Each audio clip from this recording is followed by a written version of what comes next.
Hey guys, Alex here with Everything Utah Real Estate. I want you to bear with me for a little bit. We just moved into a new office and they're starting to drill in the bathroom behind me. So if you hear drilling noises, bear with me. Other thing too, so this is going to be my first podcast that I've ever done. If you guys haven't seen me before, my name's Alex Jimenez. I'm a real estate agent here in Utah. I know I look really young. And a lot of people get surprised by my age, but don't worry. I'm not some guy who just started last week and got his license. I've sold millions and millions of dollars of both residential and commercial real estate. I was also Rookie of the Year last year. So don't worry, you're in good hands here. We're going to be covering a couple of different topics today. Topic number one that we're going to go over is, should you even buy a house in 2023? Specifically in Utah, but we're also going to be covering some information that's more broad in the United States. And I work with a lot of buyers, and I feel like a lot of people just don't think it's worth buying a home right now. Maybe they own a home at like a 2% interest rate, which is killer. Congratulations. That's never going to happen again. But they own their home right now, got a 2% interest rate. They don't feel like it's worth moving at a 7% interest rate. And honestly, in some cases, it might not be. But in other cases, if you're going to move anyway, it could be, right? So we're going to go over, we're going to go through that. Other things are, I get a lot of questions, mostly from family and friends of like, okay, what's going on in the market? Like, is the market going to crash? What's going to happen long-term? What's going to happen short-term? What are some things that I think is going to happen? So we're going to go through quite a lot of stuff today, but number one, okay, let's get this out of the way. Should you buy a house in 2023? The answer might surprise you. Okay, so this is a hard question to answer because it has a lot to do with your situation. So to give you some background, I would never have a client do something that I wouldn't do myself. Okay, if I'm telling clients to buy, it's because I would personally buy. And I'm actually doing that right now. Regardless of what interest rates are, I actually purchased my first home, what is it now? About 4 months ago. And I'm actually looking to purchase another one, primary residence, within the next couple of, there goes my mic. Hold on one second. And I'm looking to purchase another one here, or at least get one under contract within the next couple of months. Hopefully within the next month. My strategy right now, just to be blunt with you, is buying new builds. I feel like new builds is the best place to get a deal right now. Resale, whether you're in commercial or residential, sellers just have a really high expectation still. But with new builds, you're able to get deals. Plus, a lot of builders right now are paying for closing costs, which is a bonus for sure. But yeah, like I said, my strategy right now is going after new builds. What I'm doing on my home that I own currently is I'm intending to live in it for a year. And I truly do intend to live in it for a year. I've lived in it for 4 months now, and I'm going to be putting another new build under contract that's going to take about 8 to 9 months to be finished. That way I'm able to complete my full year of living in my home now, and then I can move straight into my new build home, after my 12 months is up. So that's my strategy right now. That allows me to kind of see what the market's going to do. Worst case scenario, if the market goes super sideways, or I lose my job somehow, then, I'm able to back out and not lose very much earnest money. So that's my strategy now.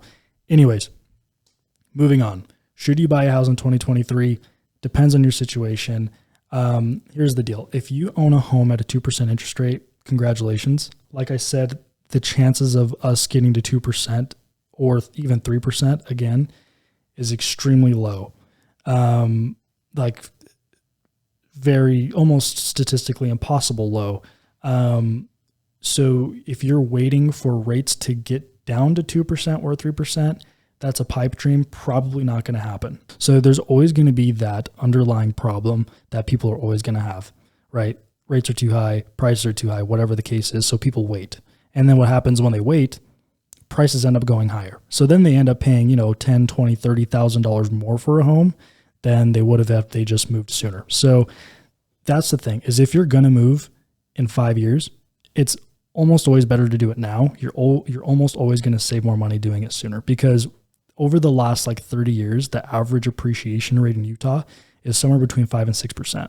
Okay. And that's including the '08 crisis. So let's say a $500,000 home, you want to move, your family's getting too big, whatever the case is, and you're going to wait 5 years. You just feel like that's the right time.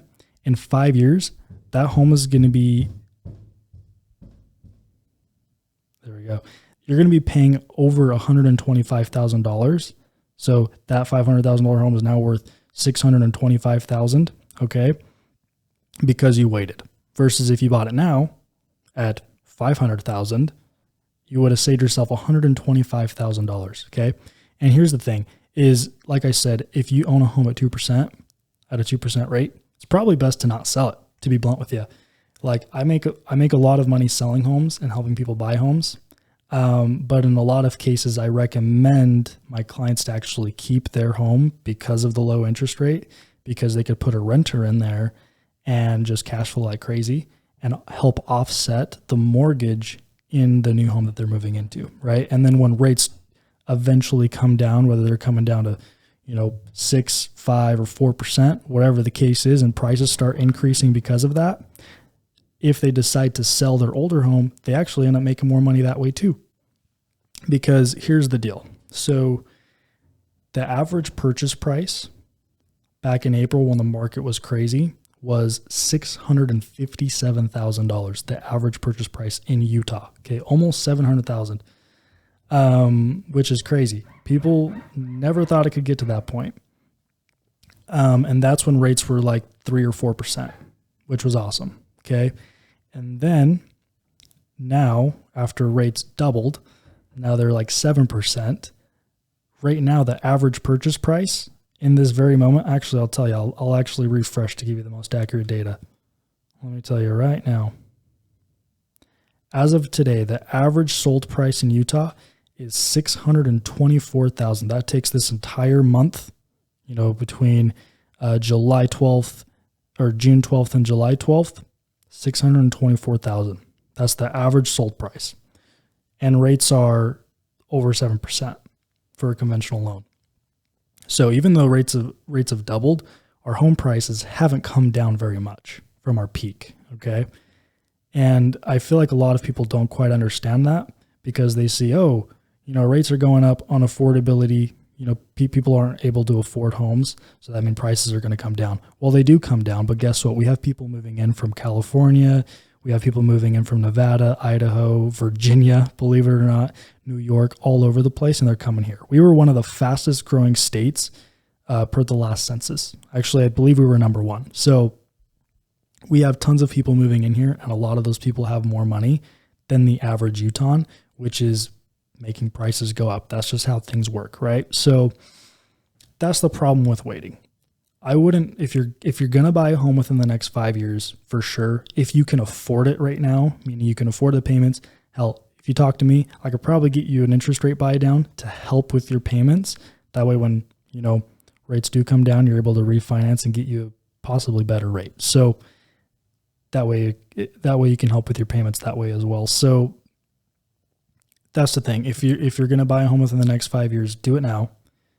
If you own a home at 2% interest rate, it's probably going to be a better idea to keep it rather than selling it. A lot of people don't like being landlords.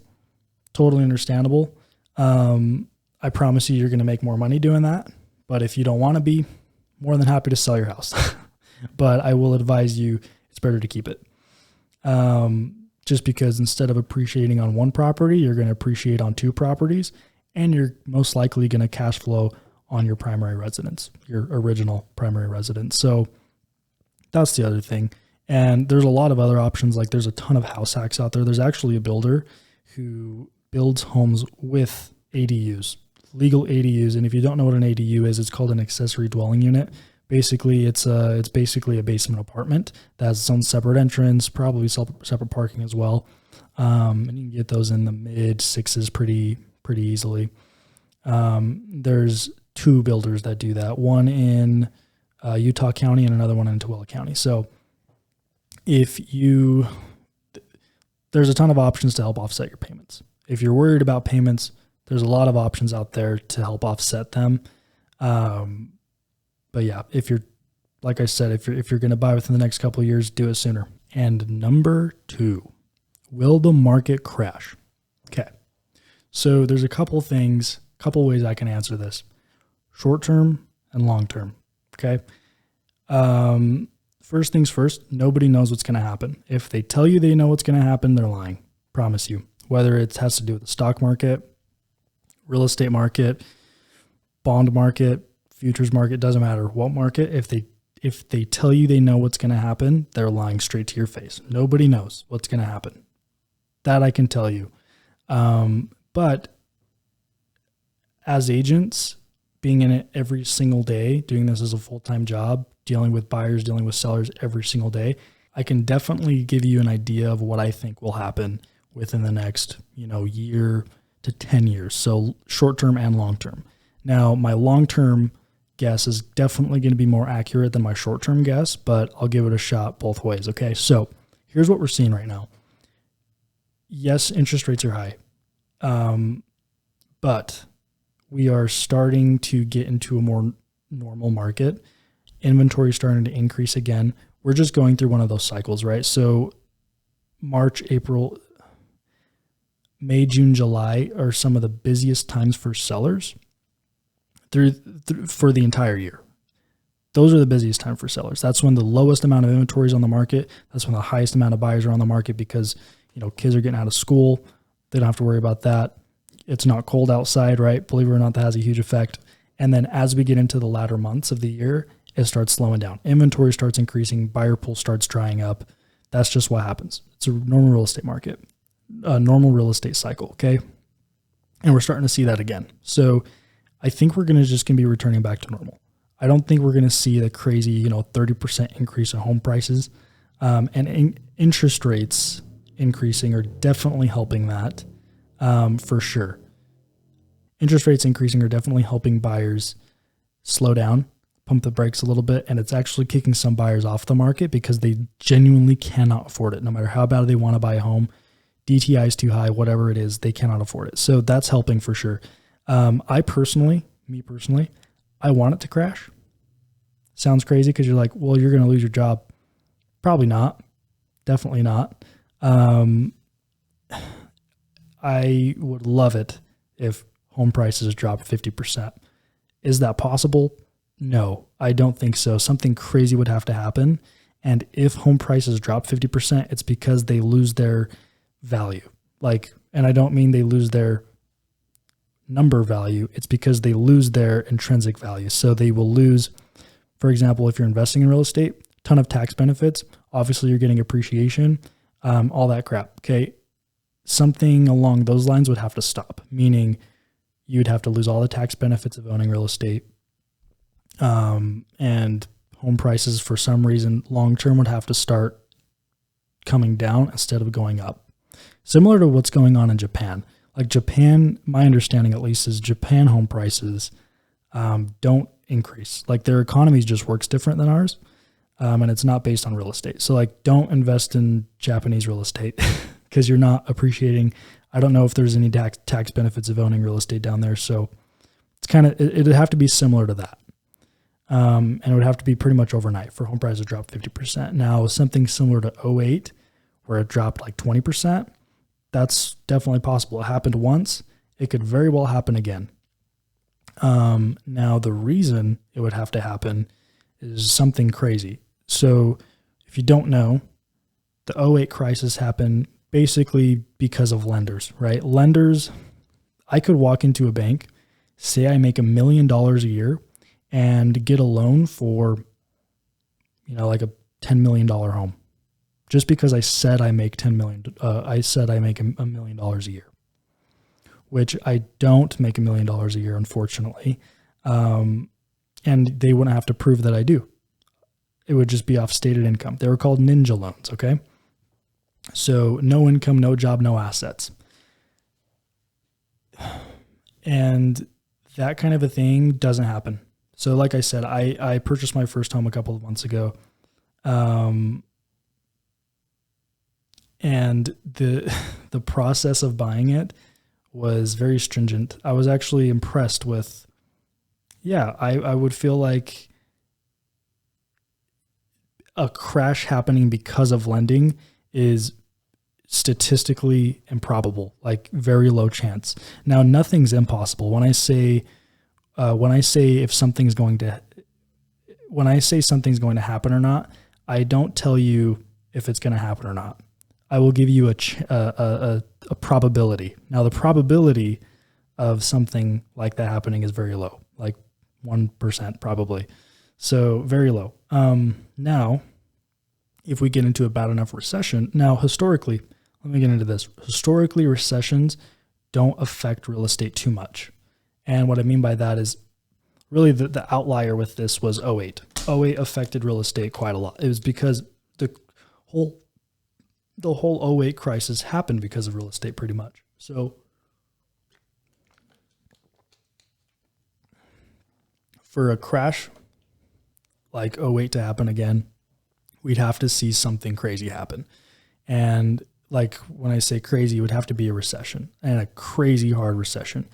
And like I said, statistically or historically, recessions don't affect home prices very much.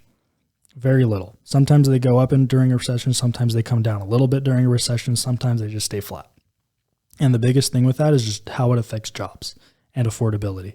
If interest rates jump up to like 18% like they were in the 80s, and a ton of people lose their jobs, like we start seeing, 10% unemployment again, that's going to be bad. That's going to be very bad. We're going to see home prices come down probably a lot more than 20%, to be honest with you. But honestly, I believe we're in a recession right now.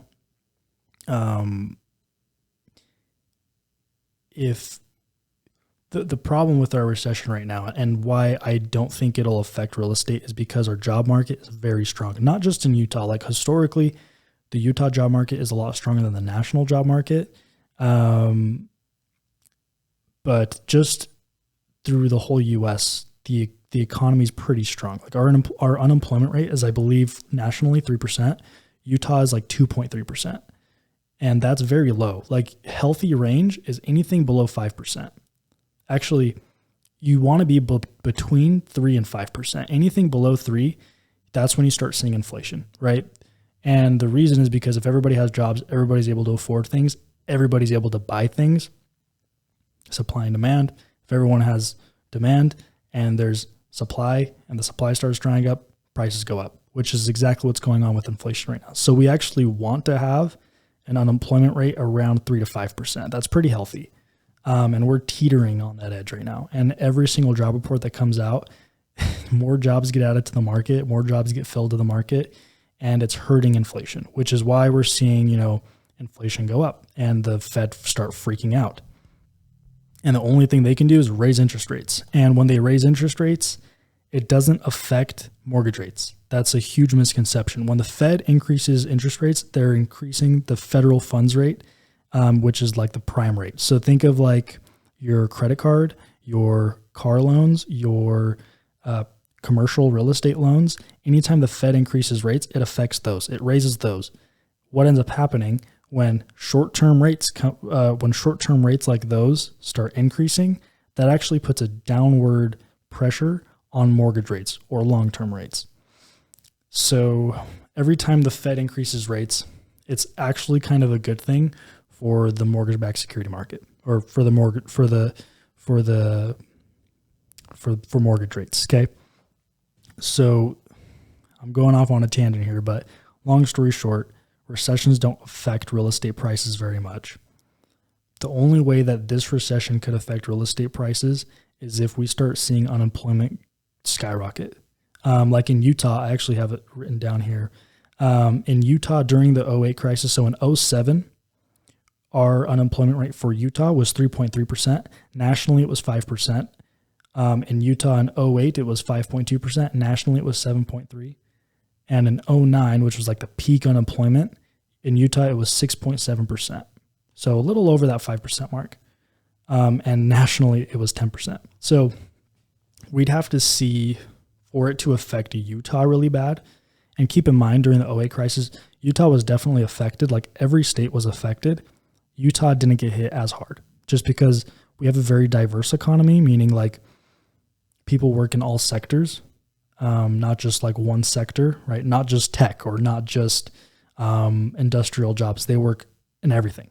So because we have a very diverse job market, it doesn't affect us as much. So that's kind of the deal. And we'd have to see unemployment in Utah skyrocket to like 10% or something similar to that to get similar '08 problems, meaning prices come down similar to that. And I'm kind of answering a couple of questions like, is the real estate going to crash? Is it not? That's my short-term answer is nobody knows. I don't think so though, because nothing is pointing toward our job market going to crap. Nothing is pointing toward that. Yes, we're having layoffs for sure. We are having layoffs. That is happening. I actually have a couple of clients who were laid off. It's happening for sure. But here's the deal is we overhired. Every single company overhired. Because if you remember during COVID, our supply chain crisis, right? Getting anything was super difficult because we weren't making it fast enough to meet with the demand of people, okay? Including houses. In Utah, houses jumped up 30% in 2021 because of that, right? There just wasn't enough demand to meet, there wasn't enough supply to meet the demand we had. At one point, we had like 1,300 homes on the market, which is like stupid low. That was I'm trying to remember here, but that was in like December, which is when we should have the highest inventory in December because of Christmas and stuff and it's cold. We had 1,300 homes in December. That's crazy. Historically, we should be at like 10,000 to give you an idea. So we were stupid low. The market was so hot because there just wasn't enough homes at all. There was zero inventory for anybody. So that kind of thing is a problem. So we had to overhire, we as in companies had to overhire, to meet that demand. Okay. And what's happening now is now that interest rates are higher, now that it's more expensive for companies to borrow money and invest and all that crap, they have to reduce, their employees because they can't afford to pay their employees and stay, as profitable or make more money or whatever for their investors. So they have to start cutting down on employees because they overhired, like way overhired. And they knew this was going to happen. So now that rates are high, they have to fire people or lay them off. And that's happening, which is why our unemployment is ticking up. And I don't believe it's going to tick up past our, 5% mark. If it does, it won't be for very long. Maybe a couple quarters, half a year, maybe 3/4 of the year. Won't be for very long though. In my opinion, that's just short term. Like, I think honestly, real estate prices are going to stay pretty flat. I don't think we're going to see anything more than 5% a year at all. Like I personally do not believe we'll probably be around 2% this year. And then 2 to 3% this year. Next year, probably about the same.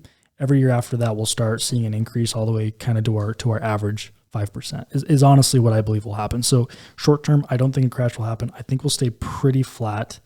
I don't think mortgage rates are going to come down for another year and a half. I used to think July, August.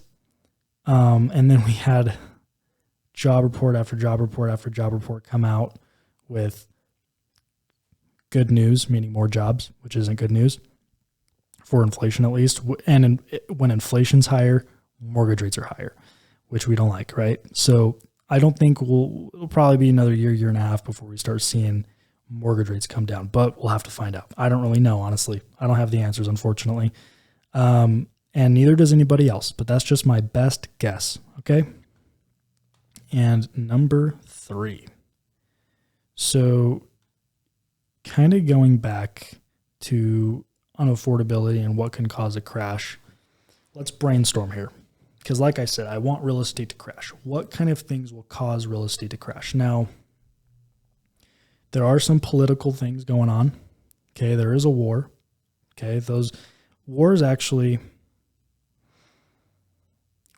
actually help real estate prices go up, because what happens in a war, right? Production has to go up, right? So you have to build more chips for bombs, more chips for subs, more chips for boats, like our carriers and stuff. You have to build more bombs. You have to build, metal for all of those things. So guns, all that crap. So what ends up happening is more jobs hit the market, because these companies need to keep up with the demand of the military this time instead of us. And what happens when there's more jobs? More people can afford stuff. More people can buy stuff. More people do buy stuff, and prices go up. So wars can go both ways. It can be really bad, like if we get nuked, not good. I don't know what will happen, but nothing good. If we get attacked, nothing good. If it stays, in Ukraine, probably not a bad thing, honestly, for our economy. Is it a bad thing for that? Not great. I mean, I have my own opinions. I won't get into those in this video, but yeah, the whole war in Ukraine sucks. But from a economic standpoint, it almost doesn't affect us, honestly. So war, check. We have a war. That can go both ways, though. In this case, not affecting us negatively, at least not yet. Unemployment, really low. Could it go up? Yes. We'll have to see, though. I don't think it will. If it does, it won't be very much and not for very long. Unless the Fed has to really lay the hammer down and just Paul Volcker us and increase rates to like 18%. That wouldn't be cool, but that would definitely throw that's like throwing a weight in a dryer. So it wouldn't be cool. What else? Economic event or political events. I mean, we have an election coming up. Election years, it depends on what happens during the election and what kind of things are cooking. So if it's making things look bleak, or if it's making things look uncertain, it can definitely not only affect real estate, but also affect stock market for sure. Stock market 100%, but real estate, it depends on how uncertain things look, right? That's all it depends on. And with this one, we'll have to see. I don't know what'll happen. I don't necessarily have an opinion on this yet. At least one that I'm willing to discuss on here for now, but I don't believe the election will affect real estate this year very much. It could. I don't know. It depends as we get closer what happens. And then like some black swan event, right? Like a COVID, or like another war. Like if China invaded Taiwan, that would not be good, probably. I don't know. It depends on how it affects. For the short term, like for the first couple of months, bad. Very bad. Very, very bad. After, if that kind of a war extends for a couple of years and we kind of feel what it's like, if it's not negative, I mean, all wars are negative, but if it doesn't affect, if it's similar to like the Ukraine war, and it's not, obviously it'll be large scale, but it's not far reaching to like bigger countries like, the UK or Germany, other countries that are bigger in the EU. I don't think it'll have much of an effect either, but that's just something we'll have to kind of see. What else? As far as like making prices come down, that's pretty much, or making prices go up. Those are really the biggest things that can sway that, is like a black swan event, political stuff, economic stuff. Like, I mean, if tomorrow, we came out with a thing saying like all tax benefits for real estate are cut off, meaning you get zero tax benefits for owning or selling real estate as of August 31st, so basically a month from now, month and a half from now, everybody would sell their real estate. That wouldn't be good. That would make prices come down. But like, is something like that going to happen? No. Too many rich people own real estate that are in the government. So that kind of stuff won't happen. But you know what I mean? Like there's not very many things I could think of that are coming up that could affect real estate prices other than something that comes right out of left field. Okay, I honestly thought I was going to be ranting a lot longer than this, but we're at about a 40-minute mark, at least for the recording. I got to cut out a couple of things because we had people drilling into the walls for like 15 minutes, but we'll see. So yeah, should you, kind of going back on the first point, should you buy a home in Utah? And affordability. So should you buy a home in Utah? If you can afford it, yes, you should. Historically, buying a home sooner rather than later saves you more money. If you feel like, if you feel like you can't afford it, or like your payments are just going to be way too high, and it just, even though you're going to save more money over time, you can buy at a lower price, whatever the case is, don't do it. Like if you can't afford it, don't do it. If you can't afford it, the payments are going to suck for sure. Like I'm looking at the home that I'm looking to buy, and you wouldn't think the payments could be that high, right? Like, I mean, you look at a $3,500 a month payment, and it's like, that kind of sucks. Like I could do it. Sure. Do I want to? No. Like, so I get it. I mean, if you can't afford it and you can afford it comfortably and still, have fun with your family and still, buy food for your family, do it. If you're going to struggle with that, don't do it. Like you got to make a financial decision here. You don't want to be house poor. That kind of stuff sucks. So don't do that. Ultimately, as long as you own a home, whether it's your starter home, like a condo or a townhome, or you own like your middle of the road home, like you could totally live there for 5 more years. Yeah, sure. Or 10 more years. Like, yeah, sure. You might want a bigger home, but you don't need it. Like it's totally fine. You just want to own a home. That's the biggest thing. Like, here's the thing with affordability. When people say there's an affordability crisis, there is and there isn't. Like a lot of people can't afford a home right now, but a lot of people can as well. And obviously a lot of people can because we're starting to see prices go up, right?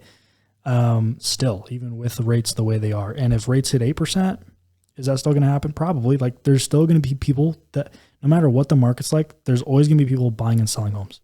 Doesn't matter what the market's like. Always going to happen. And what happens is if we have more people buying than more people selling, prices go up. If we have more people selling than more people buying, prices go down. And that's when we're going to see what's going on with this affordability crisis. If we start seeing more buyers than there are more sellers than there are buyers. Okay. That's when there's going to be like the breaking point of, okay, this is where the affordability gets out of hand. Like nobody can afford homes, right?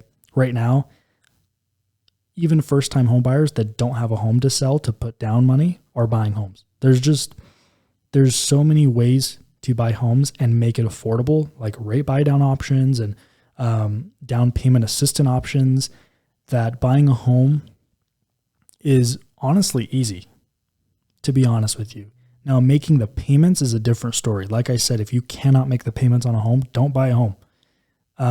It's good. Like right now, if you're buying a home, it's going to be more than renting. You're going to be spending more money per month than renting. But here's the deal with renting. I mean, with buying, sure, you have a 7% interest rate, and sure, like, $500,000 home, your payments are going to be like $3,500 a month.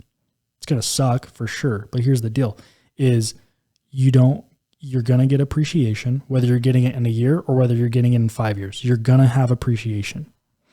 And if we're going off that 5% number in 5 years, you're going to have $125,000 extra than you did before. Okay. On that $500,000 home. Now with renting, okay, let's say your payments are $2,500 a month. Okay. Yeah. Like your payments are less, your monthly payments are less, but guess what? If you wait 5 years, you're going to spend more money on that new home anyway. And guess what? That entire time, your rent has been increasing. The entire time, your rent, Let's say it's going up $100 a month. Okay. It's going up $100 a month. $100 is $100. That sucks. Okay. Nobody likes that. It's increasing. Also 100% interest rate. You've heard of that probably. Like none of that money comes back to you when you sell. Okay. And you get zero appreciation. You're paying off your landlord's mortgage and giving him some extra money. And he's appreciating, meaning his home is increasing 5% a year. That's pretty cool, right? And you're getting none of that. And then when you have to go buy a home in 5 years, you got to spend an extra $125,000 that you didn't have to before. Okay. And guess what? Even with interest rates the way they are right now, if and when they come down, whether they're coming down to 6%, 5%, or 4%, you're able to refinance and reduce your payments. Okay. Buying a home is important. Buying your first home is the most important. If you don't own a home in Utah, here's the deal. With affordability, I feel like there's going to be a point where if you do not own a home in Utah, in a couple of years, unless you're making a lot of money, you will not own a home in Utah. We're getting to a point where it's kind of turning into a California situation where, yes, home prices are out of control. Like in California, you get a shack for like 900 grand and it's bonkers. I don't understand it, but that's just kind of how it is. Affordability, there's a huge crisis down there, but guess what? It's not the people, but the people buying homes right now aren't the people like, there's one of my clients, I'm not going to name any names, but he makes like 70 grand, 80 grand a year. He's moving to California. Cool. Like that's awesome. Good for him. He's probably not going to buy, unless he moves to like the boonies or something. He's probably not going to buy a home down there, to be honest. He's probably just going to be a renter for a very, very long time until he makes a lot more money, just because he genuinely cannot afford it. And I feel like it's going to be very similar to that in Utah, where the people who are buying homes, like in California, aren't the people like my client. It's the people who bought a home 10 years ago, have $500,000 worth of equity, and can buy a $900,000 home pretty easily, even though they don't make very much money or as much as they should to be able to afford or qualify for a $900,000 mortgage. But because they have equity in their home, they're able to offset that payment. Does that make sense? So instead of qualifying for a $900,000 home, an $800,000 mortgage because you're putting down 100 grand, you're having to qualify for a $500,000 or a $400,000 mortgage because you had a home to sell where you can put down 500 grand. That's the kind of person that's buying in California, or the people who put their money together and buy a big home. Okay. Those are the people buying in California. And I feel like it's going to turn very similar. It's going to be a very similar situation here in Utah, where the people buying homes aren't the people who make 70 grand moving into Utah. It's going to be the people who make 70, 80 grand who bought a home 5 or 10 years ago in Utah, who can use that money that they built up, that like the equity they've accrued in their home, put it down on the new home to help offset the payments and just afford the home. That is what I feel like is going to happen. Like if you look in Silicon Slopes, it's a very similar growth that we saw in like Silicon Valley. Very similar. And I don't think that's going to stop, because what happens is in California, they're starting to implement a lot of laws. Now, regardless of how you are politically, starting a business in California is not the best play, just because you're getting taxed like crazy. All of the tech companies that started over there are starting to move now because they're getting taxed like crazy. It just doesn't make business sense to stay there, or at least keep like your headquarters over there, right? The branch that's making all the money. So they're starting to move in other places. Now, whether they're moving in Utah or wherever, it doesn't really matter, but a lot of places are moving to Utah. Okay. And that's what we're starting to see, is because of our laws on our tax system, it's very beneficial to start a business here. Compared to like a place like California, right? So that's what we're seeing, is a lot of tech companies are moving, and a lot of tech companies are moving to Utah. And they're moving to Lehigh, a lot of them. And Silicon Slopes doesn't just encompass Lehigh. It goes pretty much all through Salt Lake and Utah County, all the way from like Draper, Sandy to like Orem, Springville, sort of. So Silicon Slopes isn't just Lehigh, but Lehigh's very central to it, and that's actually where I'm buying all my real estate. I feel very strong about Lehigh real estate. Is it going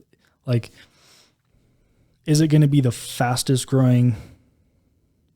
Is it going to be the highest appreciating city in the next 2 years to 5 years? Maybe, maybe not. I don't know. Is it going to be in the next 10, 15 years? For sure. And if you're buying real estate, whether it's for an investment, if it's for an investment, you need to be looking that far ahead. You cannot buy real estate looking for overnight success or a year's success. When you buy real estate, you have to intend to hold on to it for years and years and years. That's just how wealth is made in real estate. So that is my 2 cents. Hope this helps. I appreciate your time. Thank you guys for watching. If you guys have anything I can improve on, whether it's audio, video, we're actually going to be changing this whole set. This whole set's going to look a lot better than next time I have a podcast.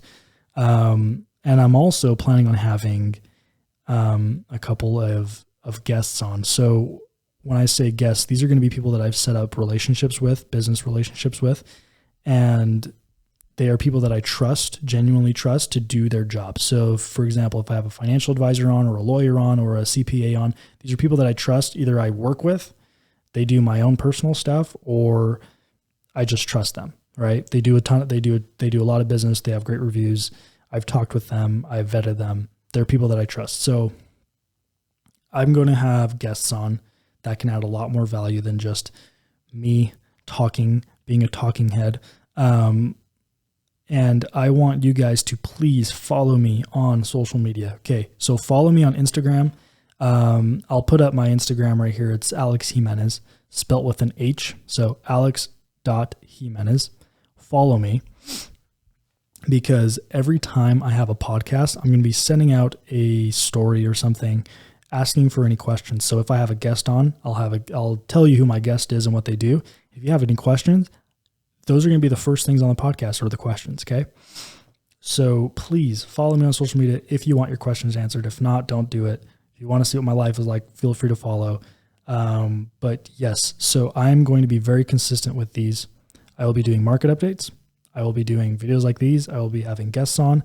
I will also be doing shorts. So make sure you guys subscribe too. And like I said, if there's anything you guys don't like about the podcast, please let me know. I want to make sure the quality and value is there so you guys can continue to watch. Okay.